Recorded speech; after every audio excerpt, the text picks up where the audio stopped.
Hi guys, thanks for putting up with my ongoing fight to get myself feeling better here. I have a pretty nasty cough and it doesn't seem to be getting better, and I didn't get a lot of sleep last night. So I'm gonna try to get to the doctor today and figure out what's going on. I appreciate your consideration. I'm sorry I'm missing this day. So what I'm gonna do today is I'm gonna talk about some stuff from 6.1 and some stuff from 6.2. And this will be what I was going to talk about in class today. So I'm going to record this and I'm going to post these notes at the same time. So let me pop open my OneNote here and I'll share this.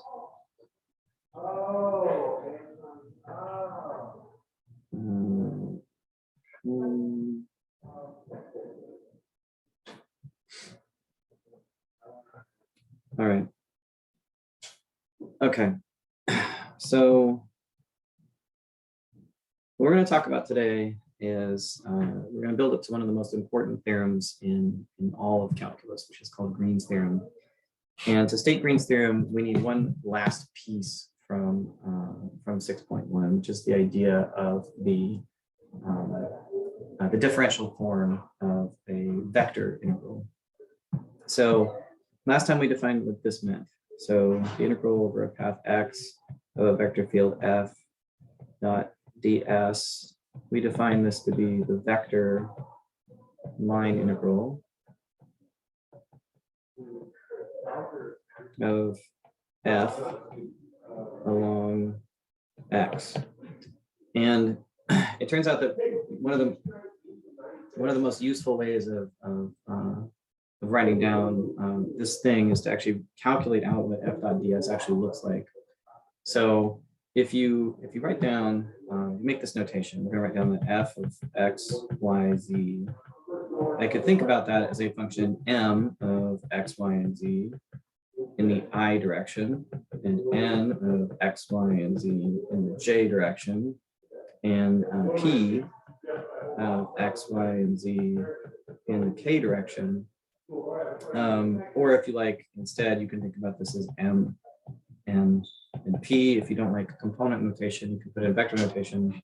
So the idea here is that if you took that and actually computed what it meant against ds, then this would be, so f dot ds is equal to m n p dotted with, what was the ds vector?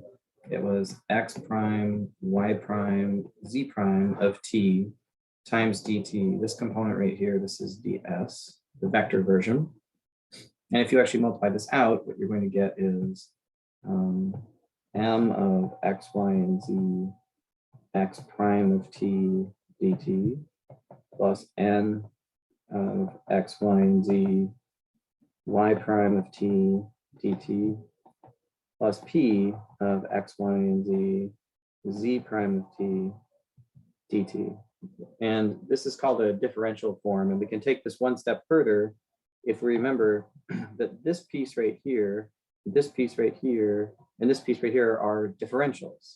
This is the differential of x with respect to t, the differential of y, and the differential of z. And so you can make one more reduction, which is to realize that subject to a parameterization by the path x, this is dx, dy, and dz. And so f dot ds can be rewritten as m dx plus n dy plus p dz. And this is called the differential form of f dot ds.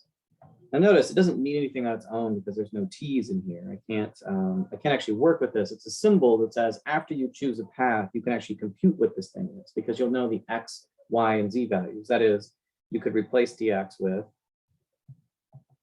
x prime of t dt, and you could replace dy with y prime of t dt, and you could replace z with z prime of t dt after you choose a path.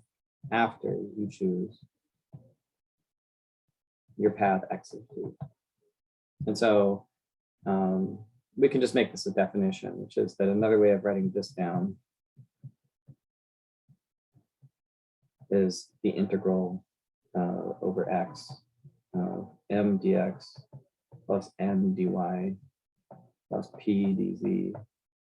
And so this is the same, it's the same object. It's not, it doesn't look like a dt integral, but it is after you choose the path.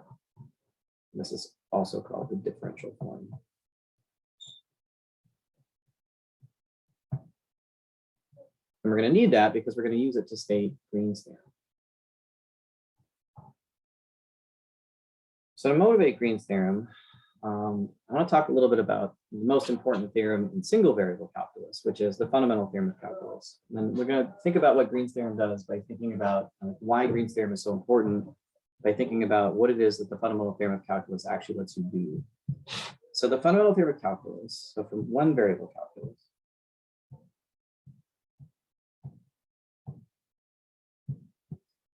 the fundamental theorem lets you do this. Say part 2. It says that if you have a function f, so that f prime is equal to little f, so f is a differentiable function, it differentiates into little f, then the area from a to b, the sort of signed area from a to b underneath f of x dx is equal to f of a minus, sorry, f of b minus f of a. And the idea here is that this is kind of striking, actually. Right? The idea here is that you can tell what's going on the function little f by anti-differentiating it, but then looking only at the boundary of the function. And so somehow there's been a reduction in simplicity. An integral went away, and I had to integrate the interior. But when I did that, when I took the integral and got capital F, now I can just plug in 2 points. And another point to make about this is that so here's the little f, x, and here's a, and here's b.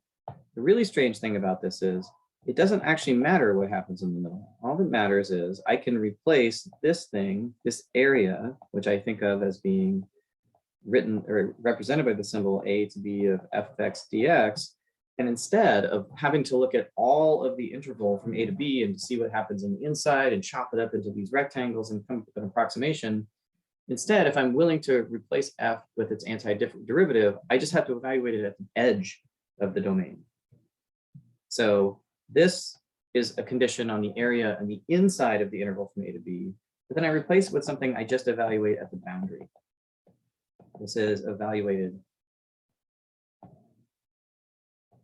at the boundary. And that relationship of the interior of AB, so that's the interior of AB, which we're calculating with over here, and this is the edge of AB, which we're calculating with right here.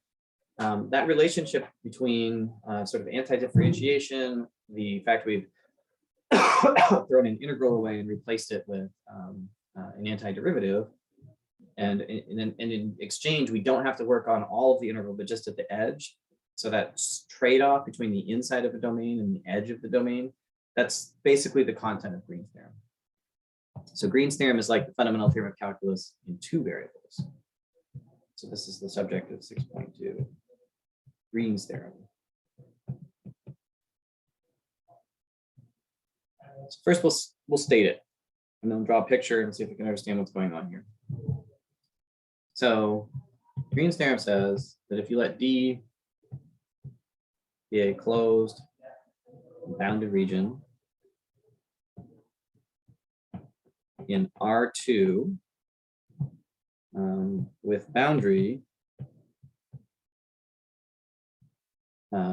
C, and then symbol we use for boundary is this little partial symbol B. So C is the curve that bounds it, which consists of finitely many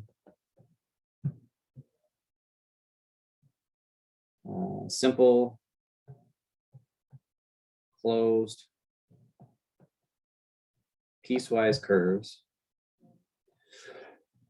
that are C1 oriented so that D is to the left of C. and we have some vector field f of x, y, which I'm going to write in differential form, mxy I plus n xy j. And let's call this is also C1, so it's a vector field of class C1.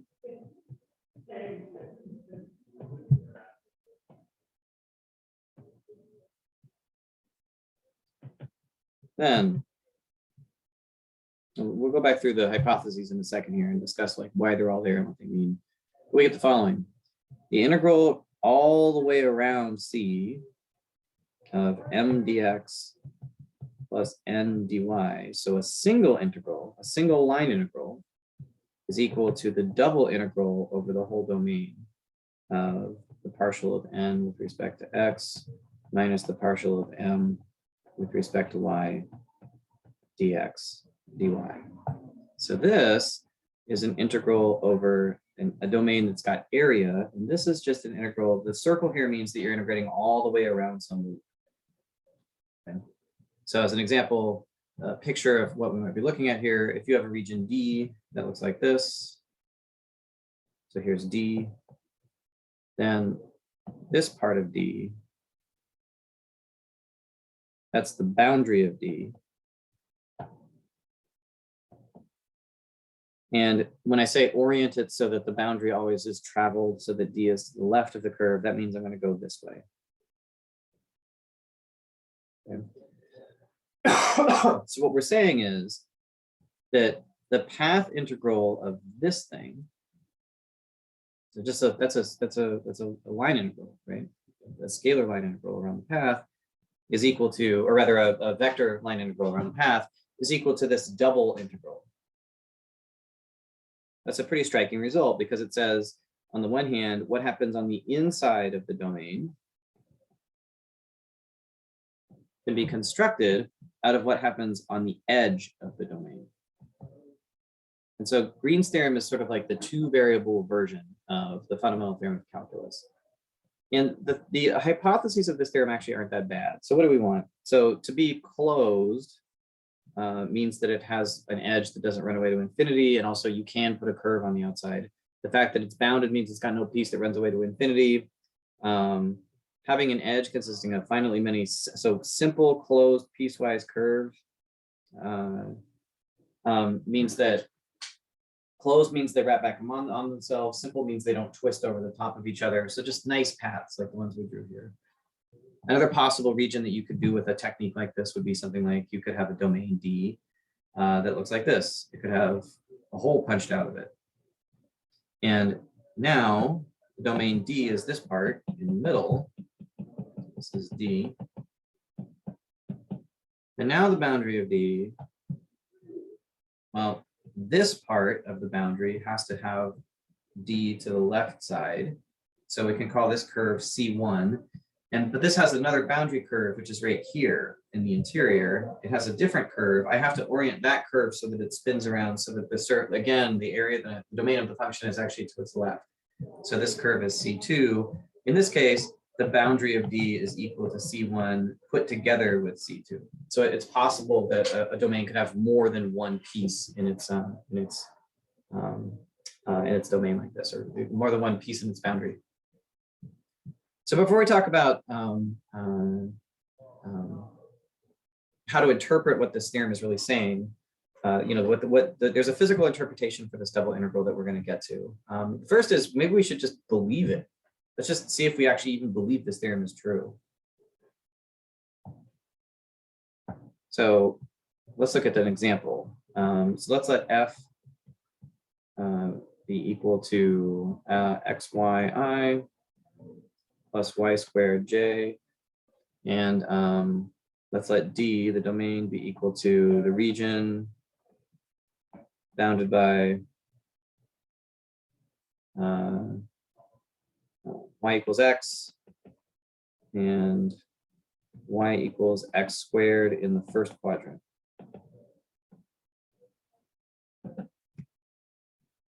Okay, so our domain looks like this. So here's y equals x squared. And then we cut back down to the origin with the line y equals x. And so our domain D is this piece in the middle here. That's D.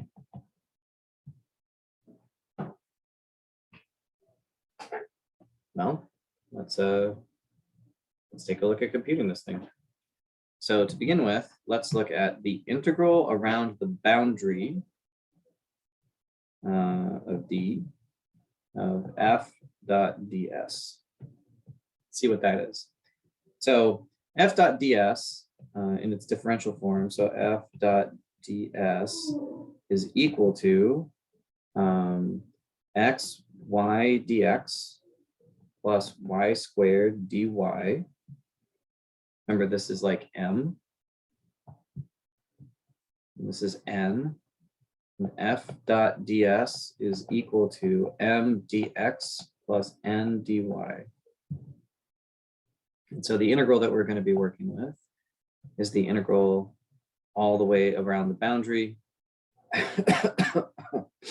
of x y dx plus y squared dy.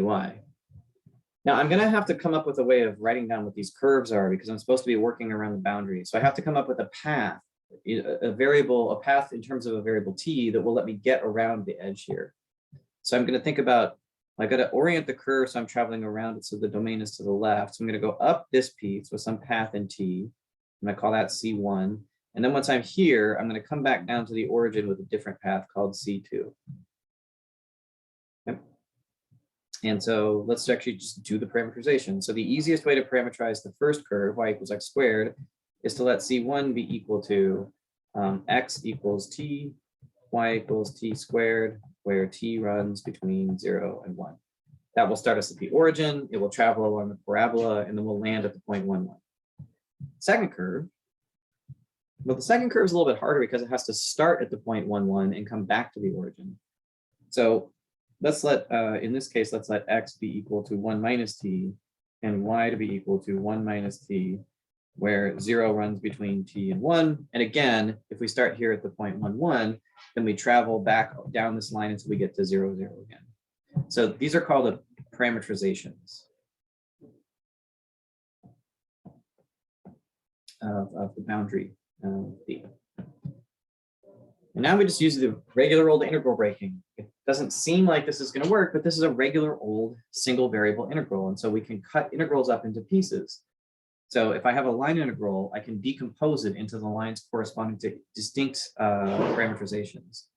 So we're going to claim that the integral around the boundary of x, y dx plus y squared dy is equal to the integral over C1 of x, y dx plus y squared dy plus the integral over C2 of x, y dx plus y squared dy. Notice I haven't put any parameters. The path hasn't entered the picture yet, so I'm still working with the x and y version of these things. Okay, now the other thing to notice here is that the loop that I put on the integral is no longer there because I'm not talking about a closed, path anymore. Okay, so now what? Well, now I'm going to plug in the parameterizations and see what happens. So using this parameterization for C1, this parameterization for C2, I get the following. So this is equal to the integral from 0 to 1. X was t, y was t squared, and then dx is supposed to be x prime dt. dx is x prime of t dt. And dy is equal to y prime of t dt. So x prime is 1 dt. And then for the second term, we have a y squared. What's y squared? Well, y squared is t squared squared. And then y prime of t is 2t dt. So what I'm using here intrinsically is the fact that x is t, y is t squared, x prime is 1, and y prime is 2t. So all of this is this. And I can do the same thing for the parameterization on the second curve. The integral from 0 to 1 of, well, now the parameterization is x is 1 minus t and y is 1 minus t. So we end up with 1 minus t, 1 minus t, dx is 1 dt, plus y squared, so 1 minus t squared, dy is also 1 dt.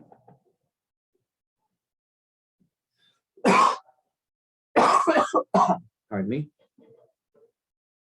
And these are pretty straightforward integrals to compute with at this point. So, oh wait, no, I'm wrong. What am I doing? Not 1, minus 1. Integral of 1 minus t is minus 1.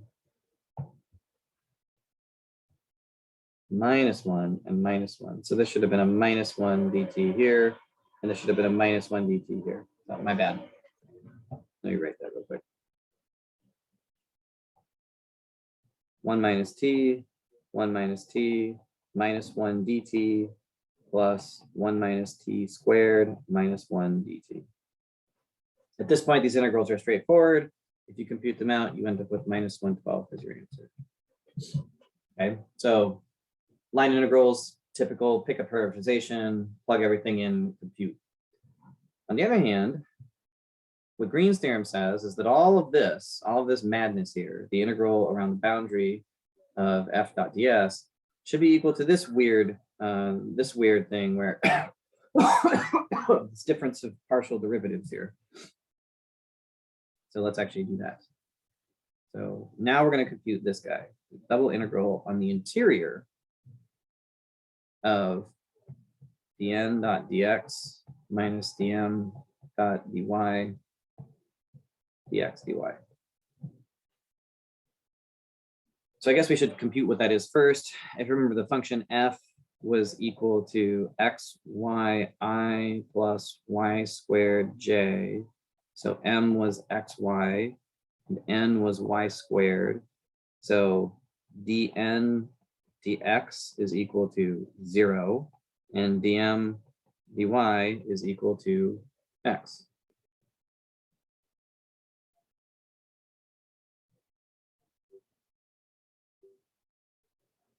And that means that this is the double integral over d of 0 minus y squared.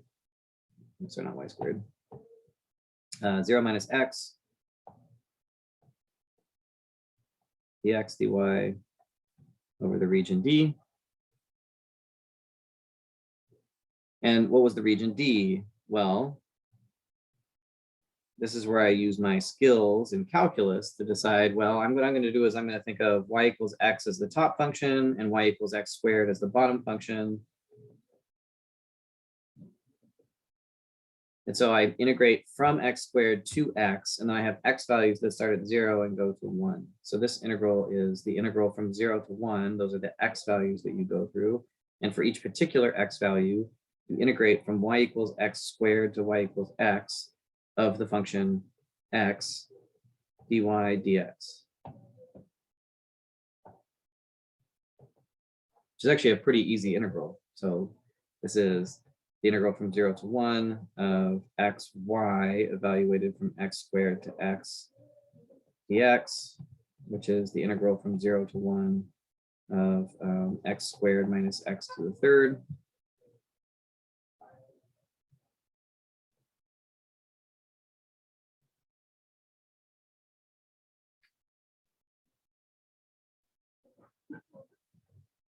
The negative.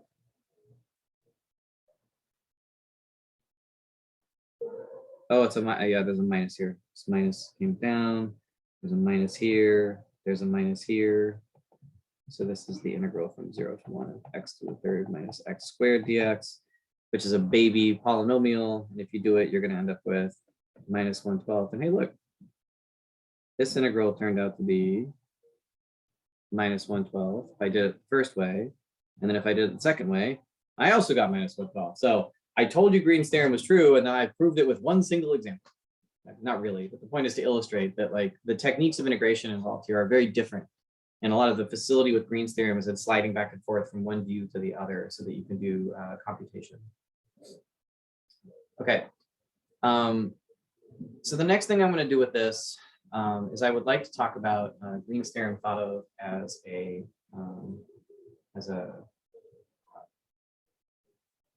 a statement about the curl of a vector field. And so in order to do that, what I'm going to do is I'm going to stop this video and I'm going to record a follow-up video on the same material so that you can approach these things in bite-sized pieces. All right, talk to you soon.